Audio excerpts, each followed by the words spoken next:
week of the NFL season. Week 17 is underway. That'll be taken about a yard deep. And he returns this to the 22. They'll take over first down and 10 at their own 22-yard line.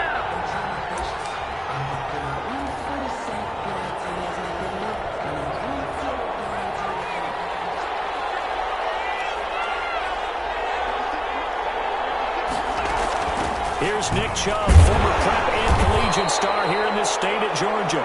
And he'll get about 3 as he takes this up near the 25. Tackled at the 25-yard line. A check on the numbers for Chubb from a week ago. 15 carries, 80 yards. After the last game, they have plenty of reason to be confident in their running game. And even though they're facing a top 10 defense, they're not going to shy away from doing what they do best. Make them adjust to them. Make them stop what they do before they go to any type of a change-up. Oh, he'll want that one back. Incomplete. He doesn't drop too many in that department. Third down. It's third down. And 7 yards to go.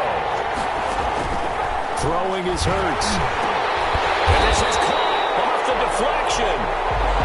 And this one goes nowhere. Losing yardage back at the 22.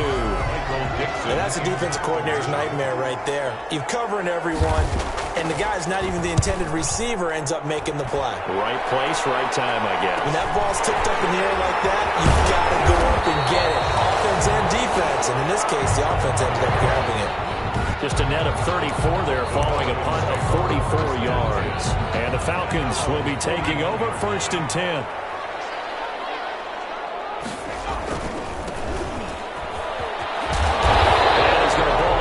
Forward to the 48. The numbers for him from a week ago. 15 carries, 136 yards, and a touchdown. Well, he's the number 2 runner in the league, and you just know the offensive line wants to get him to number 1 because most of the good ball carriers, they take care of their linemen. Could be a gold watch in their future if he becomes a leading rusher. 4 yards the pickup, first down. Not a whole lot there. The defense was ready, it looked, for that run-pass option. You get the sense the next time he has that opportunity, he may keep it himself and get to the perimeter. Probably owes his back a little bit of an apology on that one. A gain of 6 there on first. One thing you're hoping for when you run drag routes, you're able to hit a receiver in stride, and he can pick up a lot of yardage after the catch. But in this situation, the defense was effective, able to stop him before you get a good head of steam going.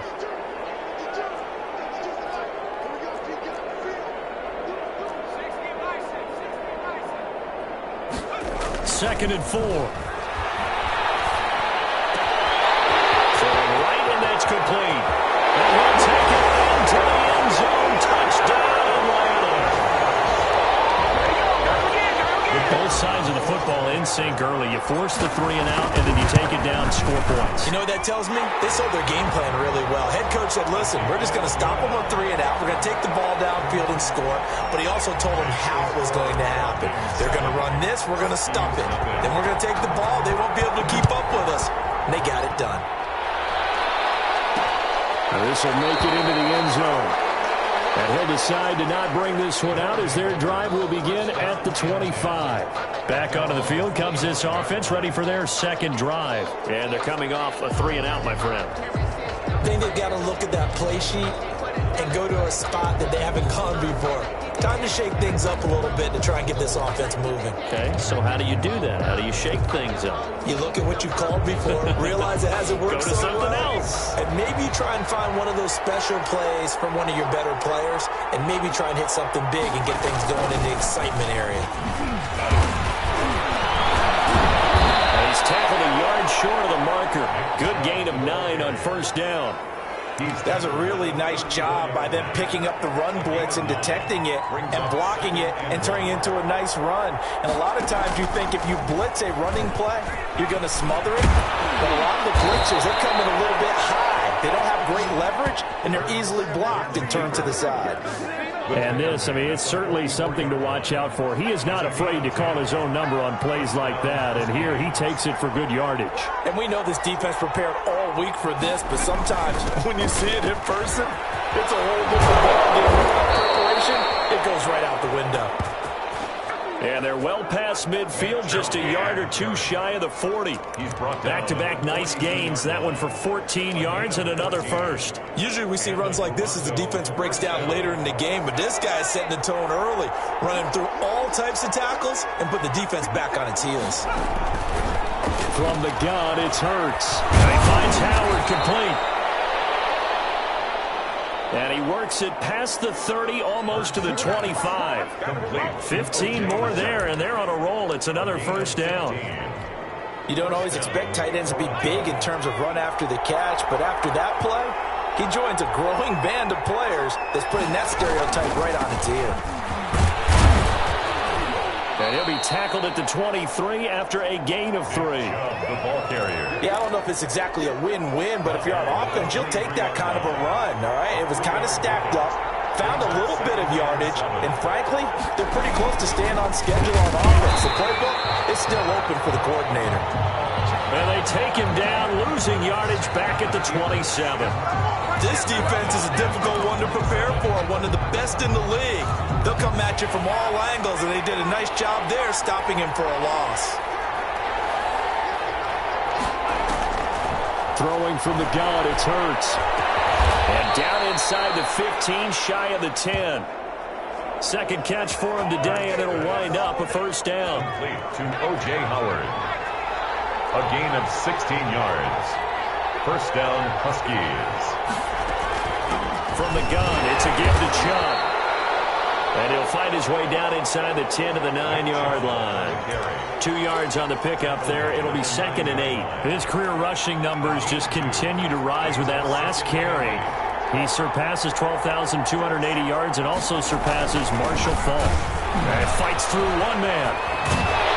Only about a yard there as he takes it from the 9 to the 8.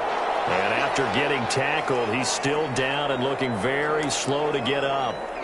And this is certainly not what you want to see in the final week of the year. We'll be back. An 8-play drive to this point. So here's play number 9 on 3rd and 7. And it's caught. Touchdown. Michael Pittman with touchdown number 7 on the year. And his guys are an extra point away from tying this thing up. A lot of people might call this backyard football. Sometimes just understanding who you've got out wide and who you're going to throw it to. Give him an opportunity to go up and make a play, even when contested. Looks like that one worked out pretty well. The trust factor in effect. So all even at 7 now as they kick it away. Taking it about the 1.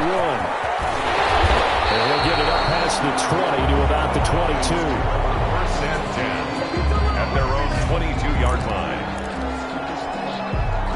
The Atlanta offense out there for their next drive. As we know, they had the chance last week, Charles, to lock up the division. Couldn't do it. Now it all comes down to the final week of the season. But once again, they control their destiny. And that's a good thing. But I wonder about mindset because you mentioned they had a chance to lock it up last week, didn't.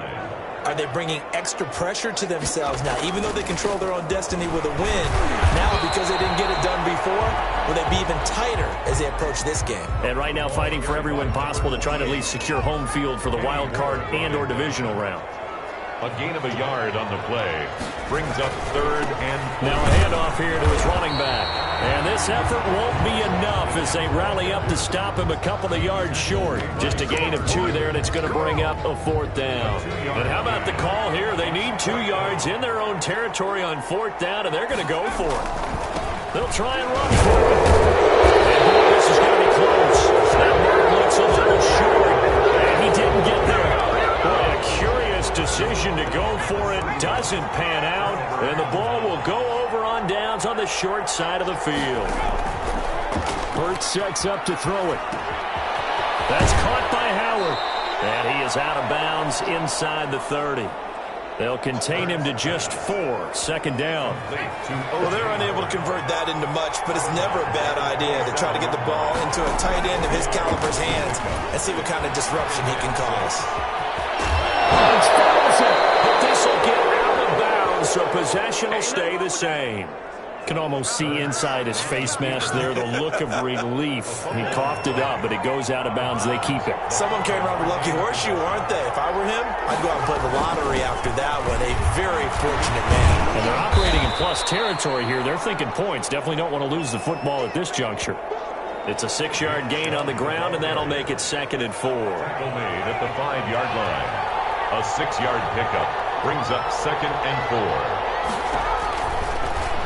It'll be Hurts on the option. And he is into the end zone for a touchdown.